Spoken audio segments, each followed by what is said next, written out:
Skiing is centuries old, originating in China as a means of traversing the land. It eventually developed into an elite winter sport, symbolizing a winter pastime of the privileged and a sport that was defined by the singularity of dropping down the mountain in a pattern of tight S-shaped turns. Participation was on the decline in the 1980s, being shunned by the youth generation when snowboarding crashed onto the scene, a sleeper sport that had been percolating over the past 15 to 20 years.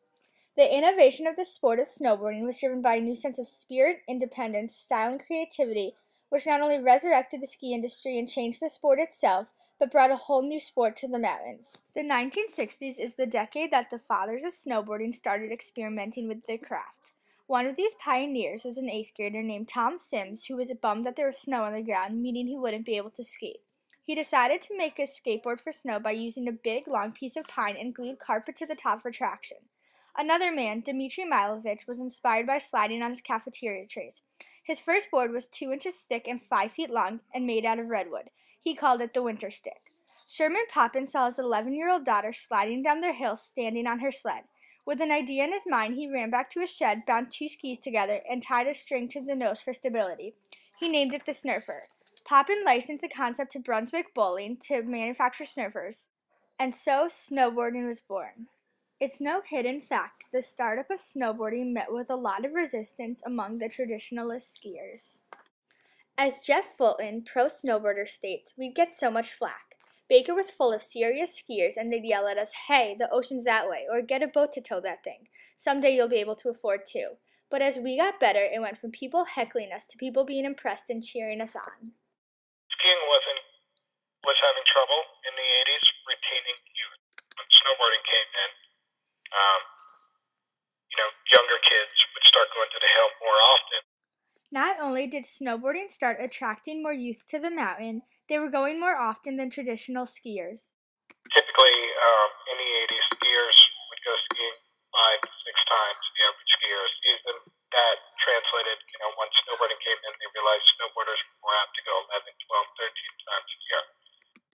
If the 1980s was the decade that snowboarding became an unofficial sport at ski resorts, only 5% of mountain resorts allowed snowboarding in 1985.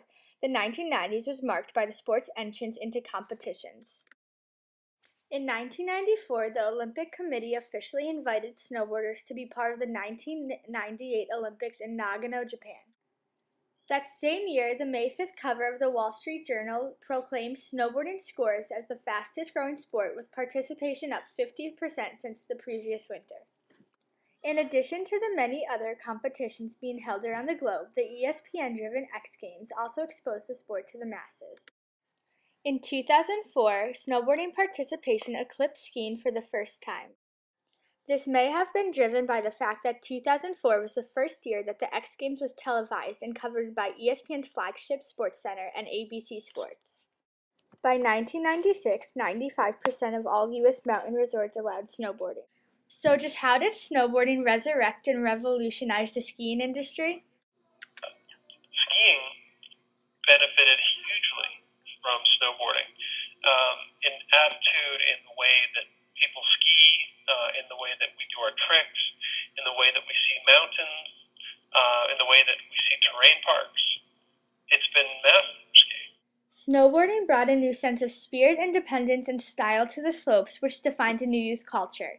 In fact, it was the sport's anything-goes magic that created such a firestorm of participation. Snowboarding was totally a sport that was defined by the individual, down to the clothes you wore, the design you chose for your board itself, the tricks you did, and the way you moved coming down the mountain. Next, snowboarding had a dramatic impact on equipment design. Until snowboarding was invented, skis were very long, narrow, and pointed, only allowing them to take short hops for turns and give them a limited amount of speed. Skis forever were just straight. You'd be out on 210s going fast, where now you can have a shorter ski because of the way the side cuts are. You see a lot of powder skis that are a lot wider, like snowboards, because of the float. Even to the graphics, for the longest time, skis were just, gray. It'd say like Dina Star, or it'd say like Rosignol, where now it's bringing that youth vibe in. It's the artistic flavor. It's all penetrating into skiing as well. Although skis offered better control on ice, the surface area of the snowboard remained a bonus in deep snow because it allowed them to float.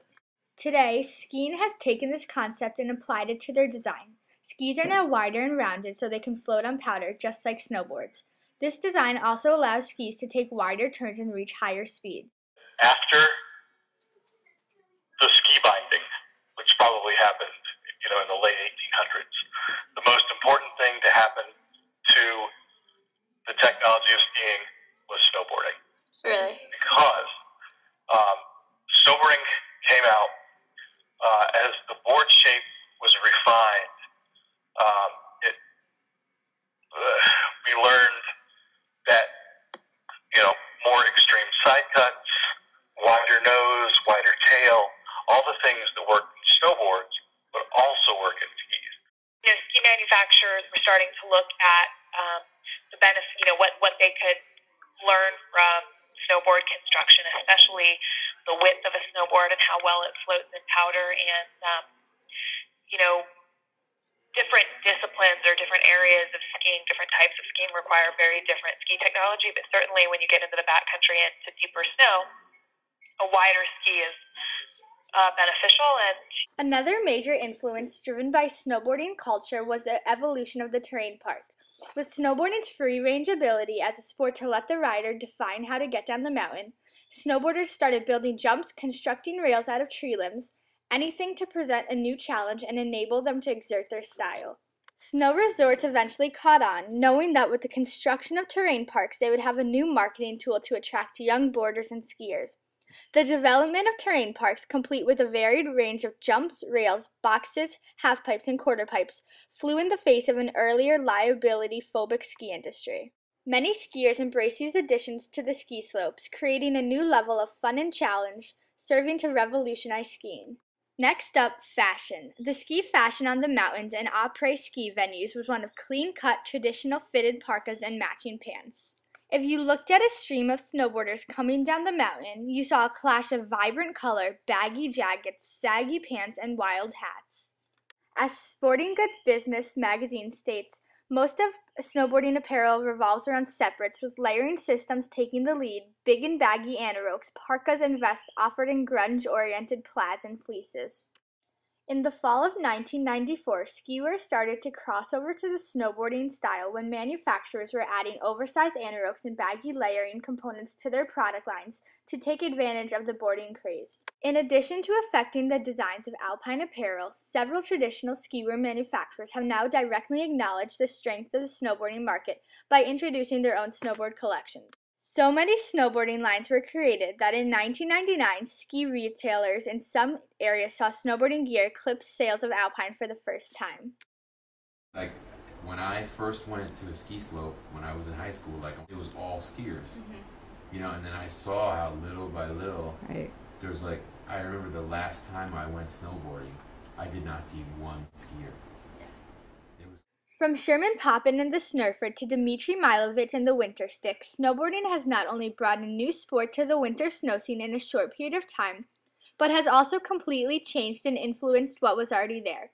The innovation of snowboarding has resulted in a new sport, along with a new sense of spirit, independence, style, and creativity, which has resurrected the ski industry and changed the sport itself, from the design of the ski, to the design of the mountain, to the design of the ski wear. Without snowboarding, we'd still be on skinny skis. We'd still be making those very conservative, slow, perfect little turns. We wouldn't have even known how to rip down big